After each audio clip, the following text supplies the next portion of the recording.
this is to be certified that, this is to be certified that, this is to be certified that, this is to be certified that, this is to be certified that। यार क्या है, कब से learn करे जा रही हूँ, एक लाइन नहीं याद हो रही है, 15-20 मिनट्स मैंने इसे एक लाइन पे निकाल दी है, एक लाइन ही लर्न नहीं होके दे रही है, मैं क्या करूँ, मैं एक लाइन ही नहीं मुझसे लर्न हो रही, this is to be certified that, this is to be certified that. पूरा टॉपिक कैसे मुझे समझ आएगा, इस टॉपिक में तो इतना सारा कुछ है, मैं कैसे समझूंगी, कैसे मैं टाइम पर लर्न कर पाऊंगी। मेरे तो एग्जाम्स भी आने वाले हैं, यू नो वेरी वेल कि 10th के एग्जाम्स के अभी आने वाले हैं, तो 10th का सिलेबस भी इतना ज़्यादा है, मैं कैसे उसको कवर करूँगी थोड़े से टाइम में, तो बहुत ज़्यादा परेशान हो गई हूँ। चलो बुक में से तो मुझे कुछ नहीं लाना होने वाला, मैं बहुत परेशान हो चुकी हूँ, फ्रस्ट्रेट हो चुकी हूँ, तो चलिए मैं कोई ऑनलाइन क्लास ही ले लेती हूँ। यार इसमें भी मुझे तो कुछ नहीं समझ आ रहा, ये तो टाइम इतना ज़्यादा लगा रहा है, एक काम करती हूँ इसको ना 2 गुना स्पीड पे करके देखती हूँ। नहीं यार, अगर मैं 2 की स्पीड पे करती हूँ तो ये बहुत ज़्यादा स्पीड से करवा रहे हैं सर, तो मुझे कुछ समझ ही नहीं आ रहा, ये रुद्रा क्लासेस में तो बहुत स्पीड से सिलेबस चला जाएगा 2 गुना में। नहीं नहीं, नॉर्मल में करती हूँ, वर्षा मैम अच्छे से समझा रहे हैं, मैं क्या करूँ। नहीं, ये भी नहीं हो पाएगा, इसमें तो बहुत ज़्यादा टाइम लग जाएगा, मेरा सिलेबस कैसे कवर होगा। कुछ ऐसा करना चाहिए मुझे कि मतलब ऐसे क्यों नहीं मेरे पास पावर्स है कि मैं थोड़े टाइम में ज़्यादा सिलेबस कर लूँ, अब क्योंकि टाइम भी बहुत कम रह गया, एग्जाम्स मेरे बिल्कुल पास आ गए हैं, अभी देखिए बहुत ज़्यादा क्लियर है, आपको सभी को पता है कि एग्जाम्स कितने पास आ चुके हैं, तो मैं कैसे लर्न करूँ। Welcome to Rudra classes. आज मैं आपको कुछ ऐसे पॉइंट्स, कुछ ऐसी ट्रिक्स बताने वाली हूँ जिससे कि आप कम टाइम में ज्यादा सिलेबस को कवर अप कर सकते हैं। देखिए हमारा सिलेबस जो है बहुत ज्यादा होता है, बल्क में होता है, अगर हम इंपॉर्टेंट भी लर्न करना शुरू करें तब भी हमारा जो सिलेबस है वो प्रॉपरली कवर नहीं हो पाता। तो इसके लिए देखिए आपने क्या करना है, कुछ मैं आपको बेसिक से स्टेप्स बताऊंगी, आपने इनको अपनी कॉमन लाइफ, जो डेली आपकी लाइफ है, डेली लाइफ में आपने इनको फॉलोअप करना है। जब आप मेरे इन ट्रिक्स को, मेरे इन स्टेप्स को या मेरे इन पॉइंट्स को, जो भी आप इनको कहना चाहें, दैट्स योर विश, अगर आप इनको अपनी डेली लाइफ में फॉलो करते हैं तो डेफिनेटली स्टूडेंट्स आप इससे बहुत अच्छा इंप्रूव करेंगे एंड आप अपने आप इतना श्योर हो जाओगे कि मैंने अपना सिलेबस जो है कम टाइम में भी कंप्लीट कर लिया है। तो चलिए देखते हैं हमारे स्टेप्स। फर्स्ट स्टेप जो कि सबसे इंपॉर्टेंट से भी मोस्ट इंपॉर्टेंट है हमारी लाइफ में, कि बोल के नहीं पढ़ना। स्टूडेंट्स जनरली पता है क्या करते हैं, I have two eyes, I have two this one, इतना ज्यादा ना बोल बोल के लर्न करते हैं कि जो बोलते हैं ना कुछ तो वो क्रैमिंग होती है, ठीक है, और वो वहीं भूल जाते हैं या थोड़े टाइम बाद भूल जाते हैं। एक तो वो माइंड में नहीं रहता, दूसरा उससे टाइम बहुत ज्यादा लगता है। देखिए जब हम कोई भी चीज बोलते हैं, नॉर्मली भी अगर हम जब बोल बोल के बातें करते हैं ना तो कितना सारा टाइम वेस्ट करते हैं। तो स्टूडेंट्स यहाँ पर आपको एक पॉइंट बताऊं, हमारी जो बोलने की स्पीड होती है और जो हमारे माइंड की लर्निंग स्पीड होती है, माइंड की लर्निंग स्पीड हमारे बोलने की स्पीड से कई गुना ज्यादा है। यानी कि अगर हम बोल बोल के पढ़ते हैं ना, तो लेट कीजिए कि हमने 10 मिनट्स में 10 लाइंस बोल के लर्न की है, ओके, 10 मिनट्स में 10 लाइंस बोल के लर्न किए, और अगर आप पढ़कर करते हैं तो पढ़ने से, सिर्फ आपने माइंड से पढ़ना है, मुंह से बोलना नहीं है।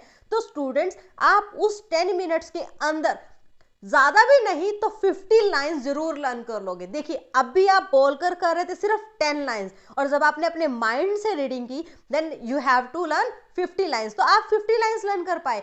तो स्टूडेंट्स जो हमारी माइंड पावर होती है वो हमारे बोलने की पावर से बहुत ज्यादा होती है, तो आप अपनी पावर्स को यूज करो। आप ये मत देखो कि इतना सारा सिलेबस है, टाइम कम है, उस छोटे से टाइम को और हैवी सिलेबस को मैनेज करो, यानी कि बोलोगे तो आप कम लर्न कर पाओगे। देखिए एक लाइन है, आपने उसको सिर्फ बोलना है, देखिए आपने उसको 3 बार ही बोलना है, I have two eyes, I have two eyes, I have two eyes. देखिए कितना टाइम लग गया। अब आपको स्क्रीन पर शो हो रही है आई हैव टू आइज, आप इसको पढ़िए माइंड से, आपने बोलना नहीं है। देखिए जैसे आपने बोला था, बोलने से स्पीड से एक बार ही आप बोल पाते, लेकिन इतने में आपने उसको 4 टाइम्स पढ़ चुकी हो। तो सोचो जब आप एक लाइन को इतनी स्पीड से 3-4 बार पढ़ सकते हो, तो जब आप पूरा सिलेबस होगा तब तो आपने सिर्फ 1 बार ही पढ़ना है, कितना ज्यादा आप पढ़ पाए। तो स्टूडेंट्स यहाँ पे आपने क्या स्टेप फॉलो करना है कि आपने मुंह से नहीं बोलना, बोल बोलकर नहीं पढ़ना। पढ़ना कैसे है, माइंड से, सिर्फ आईज से देखिए और माइंड से पढ़िए, बोलने का कोई काम नहीं। हाँ बोलकर पढ़ सकते हो किस केस में, जब आपको आलस आ रहा हो, नींद आ रही हो। तो स्टूडेंट्स उस नींद को भगाने के लिए तब आपने क्या करना है, अपनी नोटबुक उठाओ, घूमना शुरू कर दो, ठीक है जी, घूम घूम कर लर्न करो।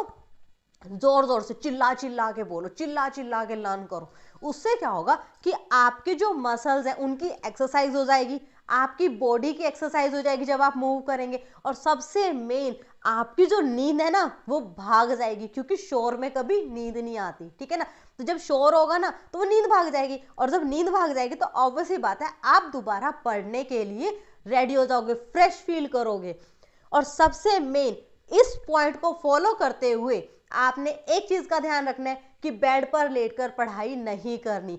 स्टूडेंट्स क्या करते हैं, बेड पर बैठ के पढ़ाई करते हैं, फिर वहीं पर लेट जाते हैं, फिर वहीं पर सो जाते हैं। तो ऐसा नहीं करना है, आपने क्या करना है, प्रॉपर चेयर टेबल लेकर पढ़ाई करनी है। अगर आपके पास स्टडी टेबल नहीं है, कुछ स्टूडेंट्स के घर पर स्टडी टेबल नहीं होती या कुछ अफोर्ड नहीं कर पाते, तो डजंट मैटर, जो भी आप इस तरह के अरेंजमेंट कर पाओ, ऊपर नीचे एक मैट बिछाना है, और अपने सबके घरों में कुछ ना कुछ ऐसा होगा जिसकी थोड़ी सी हाइट होगी, ठीक है, चाहे वो कोई भी आपकी सिटिंग पोर्शन हो या कोई भी ऐसी चीज हो जिसपे आप अपना नोटबुक को रख सके, तो आपने वो अपने पास रखनी है, उसके ऊपर नोटबुक रख के आराम से प्रॉपर बॉडी पोस्चर बना के पढ़ाई करें। चलिए मूव करते हैं अपने सेकंड पॉइंट की तरफ। सेकंड पॉइंट है हमारा फिंगर टिप्स पॉइंट, ठीक है। फिंगर टिप्स पे आपने लर्न करना है। फिंगर टिप्स पे लर्न कैसे करना है, देखिए मान लीजिए आपकी नोटबुक है, नोटबुक पर आपकी कुछ लाइंस लिखी हुई है, ऑब्वियसली बात है लाइंस लिखे तभी तो आप लर्न कर रहे हैं। तब आपको स्टूडेंट्स क्या करना है, या तो अपनी फिंगर टिप यूज कीजिए या अपना कोई पेन यूज कीजिए। जब आप उस लाइन को लर्न कर रहे हैं तब आपने उसके ऊपर मूव करना है, साथ साथ जब आप वो लाइन पढ़ रहे हैं तब आपने उसके ऊपर अपनी फिंगर टिप को रखना है या पेन को रख के मूव करना है। ऐसा हमें क्यों करना है, स्टूडेंट जनरली पता है होता क्या है कि हमारे आसपास ना बहुत सारी चीजें हैं, जैसे फोन भी है, फैमिली भी है, टीवी चल रहा है, कोई भी प्रॉब्लम हमारे आसपास जो हमें डिस्ट्रैक्ट करती है, या हमारे फ्रेंड्स बैठे या हमारे छोटे भाई बहन बैठे, देखिए इससे क्या होता है, डिस्ट्रैक्शन होती है। और हमारी जो आईज है ना स्टूडेंट्स, हमारी आईज का फोकस सिर्फ सीधा नहीं होता, हमें भगवान ने जो 2 आईज दिया ना, हम इससे बहुत सारी चीजें देख सकते हैं, लेकिन हमें पढ़ाई के टाइम पर सिर्फ एक चीज को देखना होता है। तो इससे क्या होगा स्टूडेंट, जब आप अपनी फिंगर टिप को मूव करेंगे या अपने पेन को मूव करेंगे ना, तो आपका जो लर्निंग पावर है, जो रीडिंग पावर है, वो फोकस हो जाएगा ओनली ऑन द नोटबुक। तो जो आसपास की डिस्ट्रैक्शन की चीजें है ना वो सब हट जाएंगे, सिर्फ आपका फोकस बन जाएगा अपनी नोटबुक पर। इससे आप कम टाइम में फिर से ज्यादा लर्न कर पाओगे। तो इससे आपकी रीडिंग एंड लर्निंग स्किल जो है, रीडिंग पावर, लर्निंग पावर दोनों इंप्रूव हो जाएंगी। आपने सिर्फ और सिर्फ क्या करना है, फिंगर टिप या अपना पेन मूव करते रहना। ओके, चलिए मूव करते हैं थर्ड पॉइंट। देखिए थर्ड पॉइंट मैं आपको बहुत बार बता चुकी हूं, आपने सिर्फ क्या करना है, जब भी पढ़ने के लिए बैठेंगे तो अपनी नोटबुक के साथ एक पेन और एक रफ नोटबुक लेकर बैठे। ओके, ये आपकी फेयर नोटबुक है और ये आपकी रफ नोटबुक है। आपने स्टूडेंट्स क्या कर रहे हैं, जब आप अपनी फेयर नोटबुक से पढ़ रहे हो तो साथ साथ आपने रफ नोटबुक पर पेन चलाना है, यानी कि कुछ लर्न करना है। जब आप यहाँ लर्न कर रहे हो तो कुछ इंपॉर्टेंट पॉइंट्स आएंगे, उन इंपॉर्टेंट पॉइंट्स को आपने इस रफ नोटबुक पर लिखना है। आपने इसको बाद में यूज नहीं करना, ठीक है, आपने सिर्फ इसके ऊपर लिखना इसलिए है ताकि आपका फोकस आपकी नोटबुक पर बना रहे। इंपॉर्टेंट पॉइंट्स जब आप यहाँ लिखते हैं तो वो साथ साथ आपके माइंड में लिखे जाते हैं, इनके आपके माइंड में एक छाप छोड़ देते हैं। और ये कब काम आते हैं, जब आप एग्जाम में बैठे हो, तो एग्जाम में फिर याद आता है कि हाँ मैंने ऐसा नोटबुक पर लिखा था। तो वहीं पर क्या होता है, वो पेन जो आप एग्जाम में लिख रहे हो ना, वो पेन ऑटोमेटिक वहां भी चलना शुरू हो जाता है। जो यहाँ चलाया था रफ नोटबुक पर वो आपके एग्जाम टाइम में चलना शुरू होता है। तो आपको क्या करना है, हमेशा एक पेन पेपर अपने साथ जरूर लेकर बैठना है, जिससे कि आप साइड बाय साइड लिखते रहो। लिखोगे तो बेनिफिट सिर्फ आपका होगा। चलिए नेक्स्ट पॉइंट है वॉरियर वाली। वॉरियर्स कैसे होते हैं, युद्ध जब होता है तो सबका फोकस कहाँ होता है, जब युद्ध होता है तो एक वॉरियर का ध्यान कहाँ होता है, सिर्फ और सिर्फ अपने काम पर, ठीक है। तो आपको भी सिर्फ वैसा ही दिमाग रखना है, वैसी सोच रखनी है। देखिए आपको सिर्फ अकेले पढ़ना है, ये जो एग्जाम है, ये जो कॉम्पिटिशन्स है, ये सिर्फ आपका है।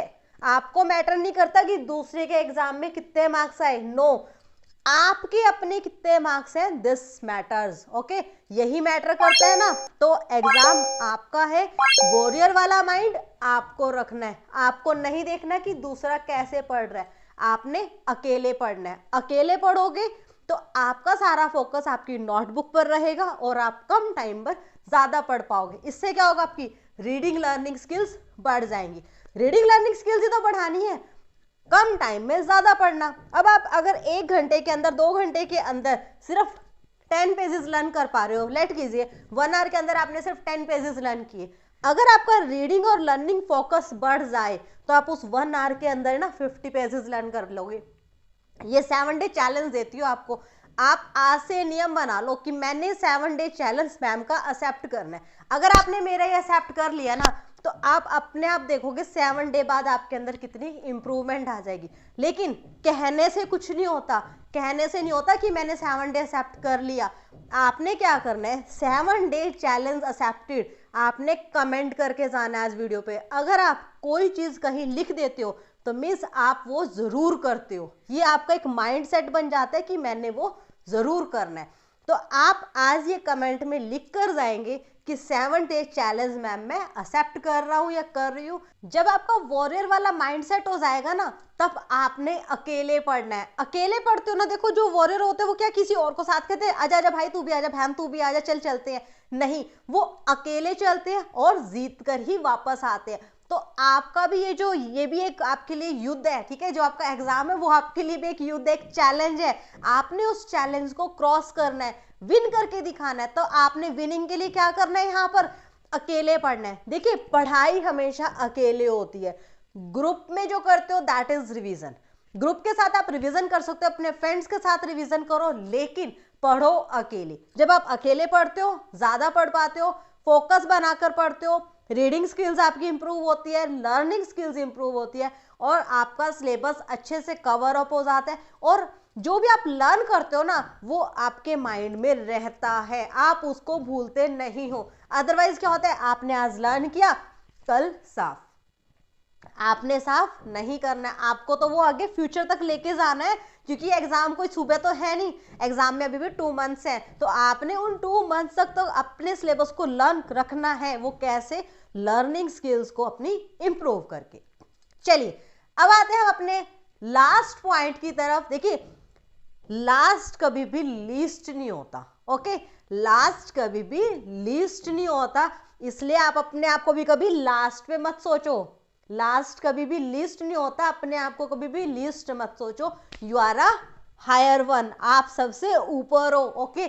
You can be a topper of your class, can be a topper of your school, can be a topper of your block, district और वर्ल्ड, ठीक है। आपने सिर्फ अपनी स्टडी पर फोकस करना है। चलिए लास्ट पॉइंट बताती हूं, सिर्फ क्रैम मत करो, पढ़ो मत, ठीक है। मैंने ये एक यहाँ पर पैराग्राफ था, लर्न कर लिया, कल टेस्ट में भी लिख दिया, 2 मंथ्स बाद एग्जाम में भी लिख दिया, नो, वो एक क्रैमिंग है, वो आप सिर्फ एक क्रैम कर रहे हो। आपने क्या करना है स्टूडेंट्स, रियलाइज करो, रियलाइज करने से आपकी मेंटल पावर बढ़ती है, आपके ज्यादा समझ आता है, और वो आप जो लर्न करते हो वो आपके फ्यूचर होल लाइफ तक लर्न रहता है। रियलाइज कैसे करते हैं, अब देखिए रियलाइज का ये तो है नहीं कि उसमें कोई रोने की लाइन आई, क्राइंग है तो मैं रोने बैठ जाऊं, हंसने के तो मैं हंसने लग जाऊं, नहीं। रियलाइज का मतलब है उस चीज को सोचो कि क्या एक्चुअल में ऐसा हुआ होगा। आपने पहले एक लाइन पढ़ी, लेट कीजिए हम यहाँ पर एग्जांपल ले लेते हैं कि जैसे फ्रैक्शन है, मैथ्स में फ्रैक्शन है, तो फ्रैक्शन जैसे आपने डेफिनेशन पढ़ी कि फ्रैक्शन का मतलब होता है डिनोमिनेटर न्यूमरेटर के फॉर्म में अपने टर्म्स को लिखना, ठीक है। फ्रैक्शन होता है किसी भी पूरी होल सिचुएशन को पार्ट्स में डिवाइड करना। तो स्टूडेंट्स देखिए ये जो मैंने अभी हैंड्स मूवमेंट करी, ये आपने करनी है, ओके। आपने सिर्फ पढ़ लिया, दैट इज नॉट एनफ। आपने जब पढ़ा 1 सेकेंड का ब्रेक लो, ठीक है, ब्रेक लिया, आपने 1 मिनट में फिर क्या करना है, फ्रैक्शन, यानी कि आपने पूरे के पूरे पार्ट्स को डिवाइड किया। डिवाइड करते हैं तो कितने पार्ट्स में किया, उसको क्या बोलते हैं, 3 पार्ट में किया है तो 1/3 ईच हो जाएगा, 5 में किया तो 1/5 ईच है। अगर 2 बॉडीज एक साथ ले रहे हो तो 2 और 5 पार्ट्स कर दिए तो 2/5 भी पॉसिबल है। इस तरीके से उसको समझे। देन अगर आप साइंस की बात करते हैं तो कोई रिएक्शन ले लीजिए, देखिए डिफरेंट टाइप्स की रिएक्शन आपके पास होती है, डिस्प्लेसमेंट रिएक्शन होती है, कॉम्बिनेशन रिएक्शन होती है, तो वहां पर आप समझिए कि कैसे रिएक्शन हो रही है। जैसे आपकी एक रिएक्शन होती है Na2Na + Cl2 2NaCl, ओके। यहाँ पर सोडियम के भी 2 मॉलिक्यूल्स होते हैं, क्लोरीन के भी 2, और मिलकर बनते हैं 2NaCl यानी कि सोडियम क्लोराइड बनता है और उसके भी 2 मॉलिक्यूल्स हमें मिलते हैं। तो यहाँ पर आपने क्या करना है, इसको क्रैम नहीं करना। समझिए कि आपके पास सोडियम था, ठीक है, किसी ने आपको क्लोरीन दिया और आपने उसके अंदर मिक्स कर दिया, तब क्या होगा, मिक्स करोगे तो कुछ नया ही बनेगा। ओके, ये होता है ना कि आप जब कुछ मिक्स करते हैं तो हमेशा कुछ नया बनता है। सिर्फ तो हमारा क्या होता है, जब हम चीजों को रियलाइज करते हैं तो हम ज्यादा समझ पाते हैं। तो हमने यहाँ पर यही करना है कि हमें चीजों को रियलाइज करके समझना है। वैसे भी देखिए, जब भी आप कोई चीज पढ़ते हो ना, इंग्लिश हमारी कॉमन लैंग्वेज नहीं है, English is not our mother tongue. हम बचपन से हिंदी पढ़ते आए हैं, हिंदी सुनते हैं, हिंदी में बातें करते हुए, तो ऑब्वियसली बात है हमें हिंदी जल्दी समझ आती है। तो आप जब भी कोई चीज इंग्लिश में पढ़ते हो, फिर 1 मिनट का ब्रेक लीजिए। जैसे आपने 1 पैराग्राफ पढ़ लिया, 1 मिनट का ब्रेक लो, उस पूरे पैराग्राफ को हिंदी में अपनी टोन में बोलने की शुरू करो। जब आप अपने टोन में बोलते हो ना तो आपको लर्न हो जाता है, और लर्न होता है तो वो फ्यूचर तक रहता है। कैसे, लेट कर लीजिए आपने माई टीचर ही लर्न किया, ठीक है, अब माई टीचर में पहले तो आपने लर्न कर लिया, this is my teacher's name, her age is 29, मतलब फर्दर आपने कुछ लाइंस लर्न कर ली। फिर आप उसको हिंदी में कीजिए कि मेरी मैम का नाम ये है, वो इतने साल की है और वो उनकी हॉबीज ये है, वो ये करती है। तो वो क्या, एक स्टेप बाय स्टेप आपकी प्रोसीजर बन जाएगा, आपको लर्न हो जाएगी, क्योंकि हम बचपन से तो हिंदी ही लर्न करते आए हैं, तो वो हिंदी आपको बेसिकली लर्न हो जाएगी। तो आपने क्या करना है स्टूडेंट्स, कि हर चीज को रियलाइज करना है। अगर वो कुछ आपका ऐसा है जिसमें आप सोच सकते हो डिवाइड करके, फ्रैक्शंस है, रिएक्शंस है, जब आप उनको समझ सकते हो तो उस तरीके से समझिए, अदरवाइज उनकी हिंदी बनाकर समझिए। लेकिन चीजों को समझिए, समझ कर करोगे तो ज्यादा करोगे, रट्टा करोगे तो कल तक ही करोगे। ओके, तो स्टूडेंट्स आई थिंक ज्यादा हो जाएंगे पॉइंट्स, इतने पॉइंट्स काफी आज के लिए। तो प्लीज चैनल को सब्सक्राइब करें, वीडियो को लाइक करें, शेयर करें, अपने फ्रेंड्स के साथ शेयर करें, सो दैट कि उनका भी बेनिफिट हो, वो भी इन पॉइंट्स को फॉलो करें। 7 डे चैलेंज वो भी ले। अगर आपने आज भी मेरा चैलेंज जो है एक्सेप्ट नहीं किया तो आप और पीछे हो जाओगे। आप जब कोई चीज एज अ चैलेंज ले लेते हो ना, आपको ये रहता है मैंने जीत कर दिखाना है, मैंने जीत कर दिखाना है। तो आपने क्या करना है, वो चैलेंज आज एक्सेप्ट कीजिए और फिर 7 डेज तक करिए। देखिए, मैं मानती हूँ कि कोई भी चीज एकदम नहीं होती है, ऑब्वियसली बात है कि नहीं होती है, तभी तो चैलेंज भी 7 डेज का दे रही हूँ। आपने क्या करना है, धीरे धीरे इन पॉइंट्स को माइंड में रखना है कि मुझे ये भी करना है। मैंने तो 7 डे चैलेंज लिया हुआ है, मैंने कमेंट किया हुआ है वीडियो के ऊपर, मुझे करके दिखाना है। तो जब आप धीरे धीरे करते हो ना, हो जाएगा। देखिए, आपके पेरेंट्स आपको अच्छी कोचिंग दिला सकते हैं, अच्छे स्कूल में डाल सकते हैं, मैं आपको मोटिवेट कर सकती हूँ, मैथ्स की क्लासेस दे सकती हूँ, ट्यूशन क्लासेस दे सकती हूँ, लेकिन आपको करना खुद है। आप अपने आप ही करोगे, स्टार्ट आपको करना है। We can motivate you, okay, हम सिर्फ आपको मोटिवेट कर सकते हैं, आपकी हेल्प कर सकते हैं, आपको अच्छा प्रोवाइड कर सकते हैं, बट करना तो आपको ही है। अगर आप चादर ओढ़कर सो जाओगे तो आप नहीं कर सकते। सो प्लीज अपने इस टाइम को यूटिलाइज कीजिए, एग्जाम्स आने से पहले अपने आप को प्रिपेयर कर लीजिए, क्योंकि 10th के, +2 के, नीट के, जेई के सबके एग्जाम्स आने वाले। तो 7 डे चैलेंज को एक्सेप्ट करें और इस 7 डे चैलेंज को आप फॉलो करें और देखिए आपके अंदर क्या चेंजेस आते हैं, कितना आप इंप्रूव कर पाते हो। Till then, bye bye.